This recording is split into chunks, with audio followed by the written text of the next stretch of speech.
Hello everyone. I wanted to start today's lesson by showing you where we are heading today and on Friday and how we're going to finish our lesson on evolution.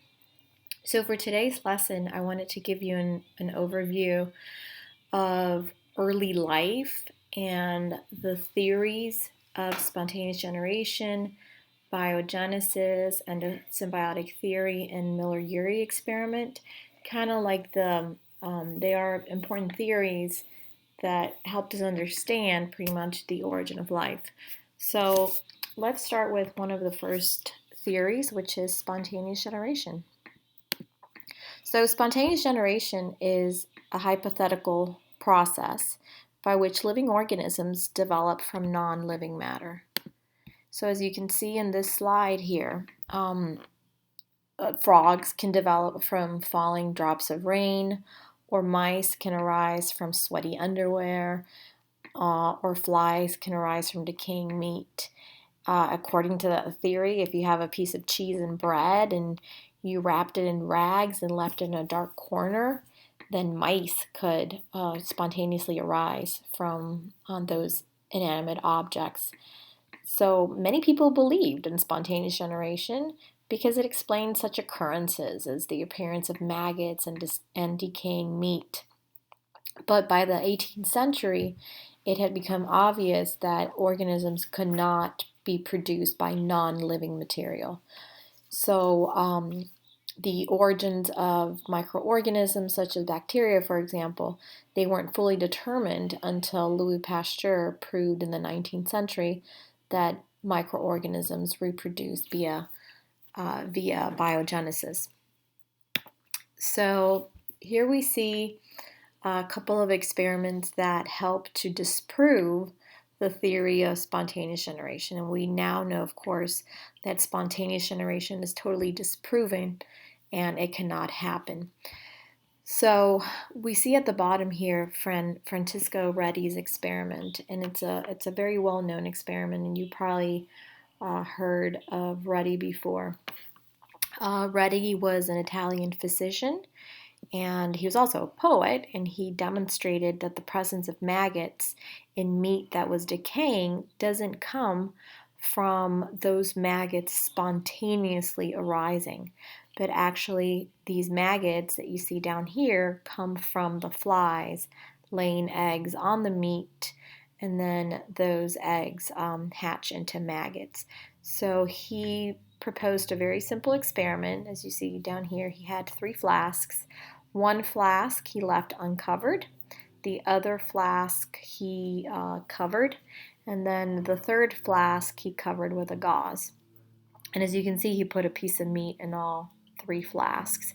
Well, what he found that happened later on was that the meat that was completely covered, no maggots were able to spontaneously arise. The meat that was covered with the gauze, you could see the eggs were laid on top of the gauze, and the meat that was completely uncovered, you could see the maggots were laid. The maggots appeared on the meat because the flies were able to enter the flask and lay their eggs on top of the meat.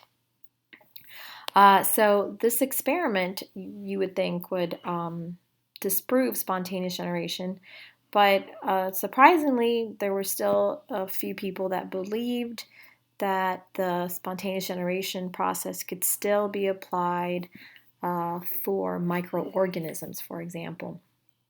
So Spallanzani started an experiment where he took these flasks and he put gravy or a broth inside these flasks, and he boiled them to kill off any microorganism. And then one flask he left open and the other flask he sealed. And then what he saw after the experiment was that the flask that he left open was teeming with microorganisms, and then the flask that he kept sealed was free of microorganisms. So he proposed that even microorganisms, like bacteria, were not able to spontaneously arise because, as you can see from this experiment, right, the only reason why this gravy that was left open is teeming with microorganisms is because the microorganisms were able to enter from the air. The flask here on the right, since the microorganisms were not able to enter, then there were no microorganisms. So Spallanzani proved that microorganisms could not enter, that microorganisms could not arise spontaneously. But there were still some scientists that were still not very convinced after all these experiments, and it wasn't until Louis Pasteur's experiment that the theory of spontaneous generation was able to be completely disproven. So you probably heard of Louis Pasteur. He was a French chemist and microbiologist, and he's known as one of the most important founders of medical microbiology. So in his swan flask experiment, and there's a video that I'm going to show you about how he did this, he was able to completely rebuke the theory of spontaneous generation by showing that microorganisms, when they couldn't enter the flask, then they couldn't contaminate the broth, and even though you were allowing air in, that if the microorganisms were stuck at the neck of the flask, then the microorganisms couldn't get in. Therefore, microorganisms couldn't spontaneously arise. Many of the scientists that did not believe in Spallanzani's experiment thought that the reason why this flask here on the right is free of microorganisms is because when you sealed it off, you prevented air from entering. And many of the non-believers thought, well, if you don't allow air to come in, then of course the microorganisms won't be able to spontaneously arise. So in order to disprove that, Pasteur allowed for his swan neck flasks to remain open. Air could come in, but the microorganisms would get stuck at the neck of the flask. So even though you're allowing air to come in inside the flask and into the broth, as long as you don't allow the microorganisms to come in, then the nutrient broth is going to be free of microorganisms. So bottom line is microorganisms cannot arise through spontaneous generation. So you're going to see a video on these experiments. After you watch the videos on spontaneous generation and the Pasteur and Reddy experiment, I'm going to show you another video about early life. So now that we know that organisms can't spontaneously arise, well, how did they come about, right? How were Earth's first cells, or where did they come from? And is there a theory behind where all these simple life forms were able to inhabit our planet? So you're going to see a video on the Miller-Urey experiment. This is pretty much his setup. The video is going to talk a little bit about how the experiment happened.